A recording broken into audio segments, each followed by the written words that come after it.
Bom dia, senhoras e senhores. Meu nome é Rodrigo e hoje estou aqui para apresentar o nosso trabalho de biologia, que seria basicamente sobre a lúpus, uma doença autoimune e crônica.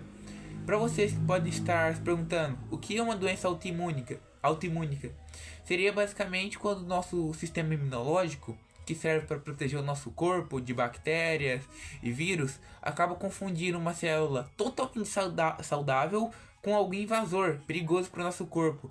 Aí depois ele vai lá e acaba atacando. E daí é muito prejudicial para o nosso corpo, porque ele vai lá e ataca uma célula totalmente saudável, acaba só prejudicando nós. Eu vou estar falando aqui onde que a lúpus afeta no organismo do ser humano. Onde seria basicamente na pele, nas articulações, no pulmão, no rim e também até mesmo no coração. E também tem as articulações. E uma característica é que a lúpus acontece mais em mulheres, entre 15 a 45 anos, mas também pode acontecer entre homens e até mesmo entre as crianças. Existem diferentes tipos de lúpus, como a lúpus catênio, que afeta a pele, e a lúpus mais conhecida, que seria a lúpus etemaniose sistemática, e que pode atingir vários órgãos, como eu falei, que seriam o pulmão, o coração e o rim. E depois vou falar aqui também sobre os sintomas, que pode variar bastante, mas os principais assim seriam dores nas articulações, febres, dor de cabeça, manchas na pele e até mesmo a sensibilidade à luz solar. E aqui uma curiosidade seria que a lúpus ainda não possui uma cura, mas tem tratamento que ajuda bastante a prolongar a vida do paciente e fazer ele viver uma vida normal. E também o acompanhamento médico é muito importante. Enfim, essa aqui foi a minha parte e muito obrigado por vocês verem, tá bom? Olá, eu vou falar agora sobre causas e fatores de riscos, como efeitos diagnósticos e tratamentos da lúpus. Bem, as causas e fatores de riscos, dentre eles são predisposição genética. Isso significa pessoas que têm casos de lúpus na família de pessoas de parentesco de até primeiro grau, tem 44% a mais, isso é um estudo, 44% a mais de pegar ou ter lúpus no seu sistema. Fatores hormonais, a lúpus é mais comum entre mulheres de 14 a 45 anos, pelo fato de os hormônios femininos estrogênio estar mais abundante no corpo dela. Fatores ambientais luz solar, infecções virais, poluições e estresses. Isso ajuda a agravar mais os sintomas, como feridas, lesões nas articulações, inflamações, etc. Medicamentos. Existem certos medicamentos que a pessoa toma que podem trazer sintomas parecidos com a lúpus ou até despertar a lúpus no sistema da pessoa. Mas esses casos, assim, são muito fáceis de resolver pelo fato de só a pessoa usar o desuso do medicamento. Parar de usar o medicamento, assim, vai acabar os sintomas. E os fatores de risco são sexo feminino. Mulheres têm 9 vezes mais chance de pegar lúpus do que os homens. Idade fértil, entre 14 e 45 anos, a mulher está mais predisposta a ter lúpus em casos.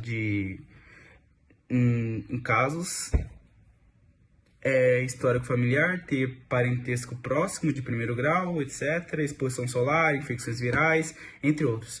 Agora eu vou falar sobre as avaliações clínicas, entre elas, não tem, assim, na ciência atual, não tem como nós sabermos, não temos uma avaliação clínica exata que vai falar você tem lúpus, porque é uma doença muito agressiva e muito complexa de se identificar dentro do sistema da pessoa.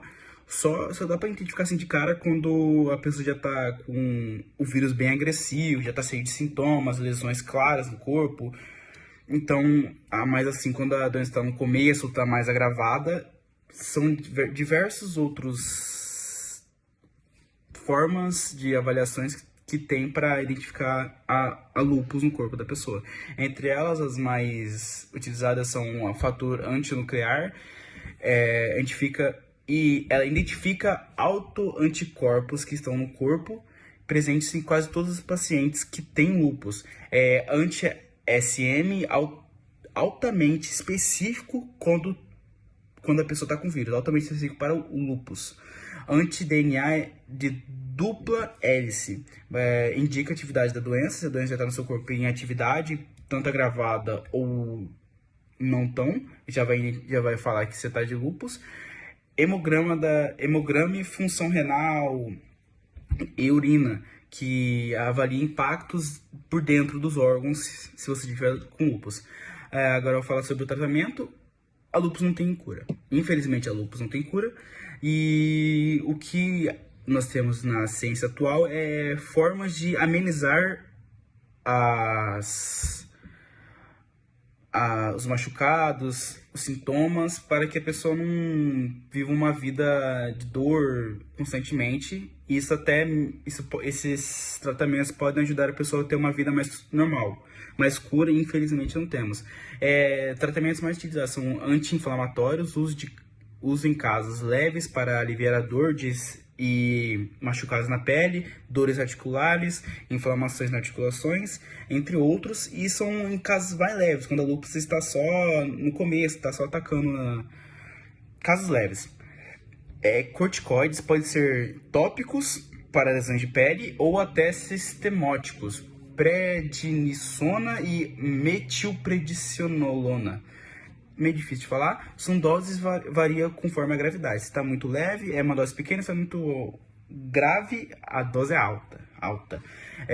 Antimaláricos, hidroxicloroquina. Eu vou ler um pouquinho aqui, porque as palavras são meio difíceis de pronunciar, só de cabeça, infelizmente.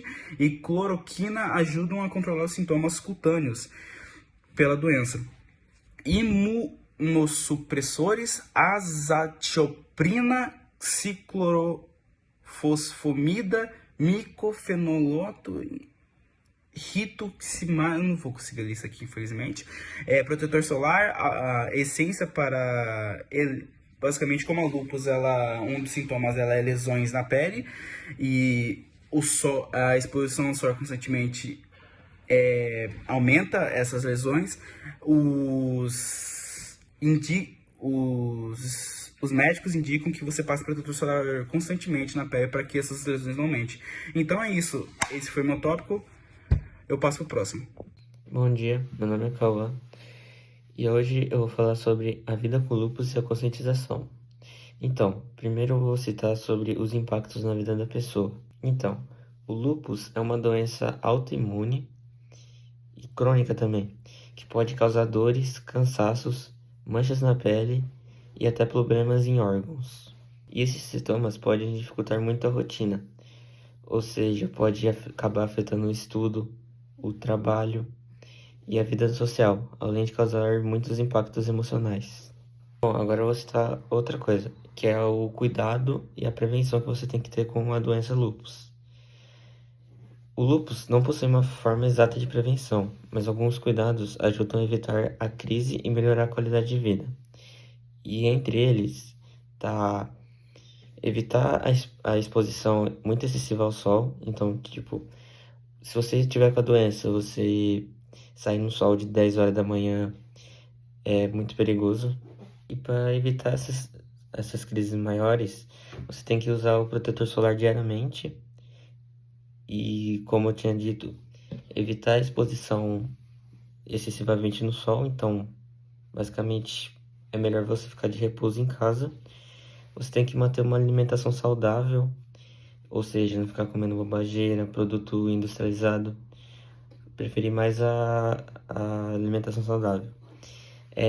Praticar atividades físicas leves, ou seja, correr, qualquer coisa assim. E dormir bem também ajuda a evitar as crises da lúpus. Ou seja, ter uma rotina de sono, não que durma muito tarde. Então, uma rotina de sono das 10 horas em diante, assim. E basicamente o principal de tudo, você tem que consultar o médico. Então, você tem que seguir o tratamento médico que o seu médico passar. O acompanhamento médico, ele é muito importante para controlar os sintomas e evitar as complicações. E a última coisa que eu vou falar agora é sobre a conscientização sobre essa doença.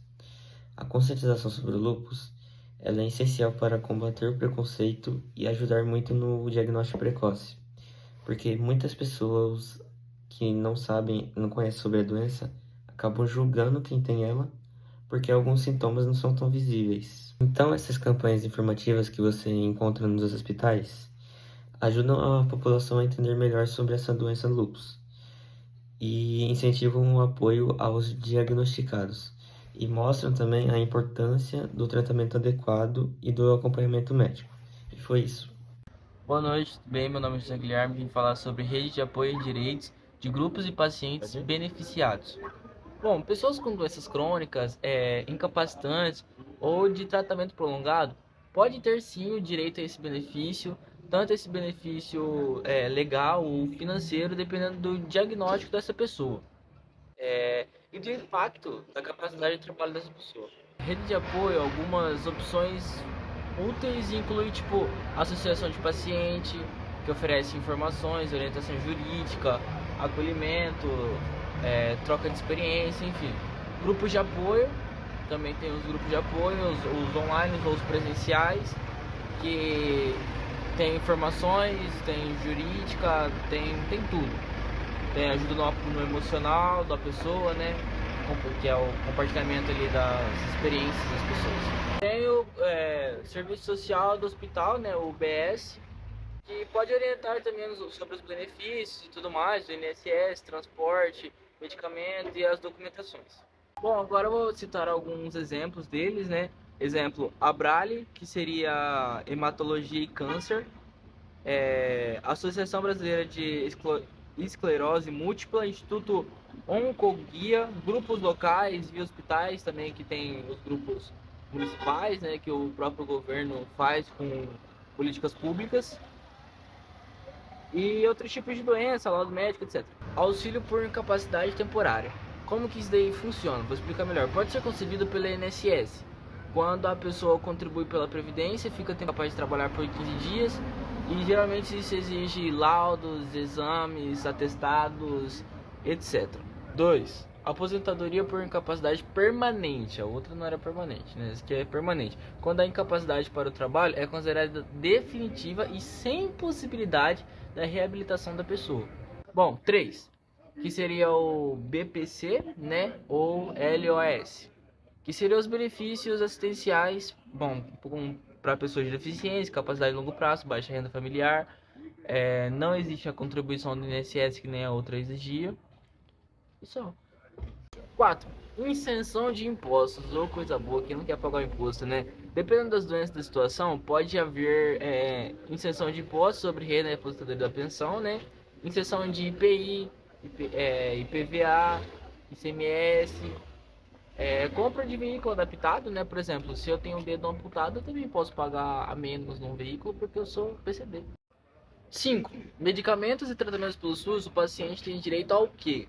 Né? Todo mundo tem essa pergunta quando pelo SUS. Bom, medicamento de alto custo, tratamento fora do domicílio, TFD, né? Fisioterapia, home care em alguns casos, fraldas, insumos e equipamentos conforme indicação médica, né? Se você não tiver prescrição médica, você não tem direito de nada desses benefícios pelo SUS. Por último e não menos importante, 6, né? Temos outros direitos possíveis dependendo de como é a situação. Por exemplo, o saque do FGTS, IPSI, passe livre de transportes ou adaptado, bem entrada e prioridade de atendimento, acompanhante na internação e reabilitação profissional.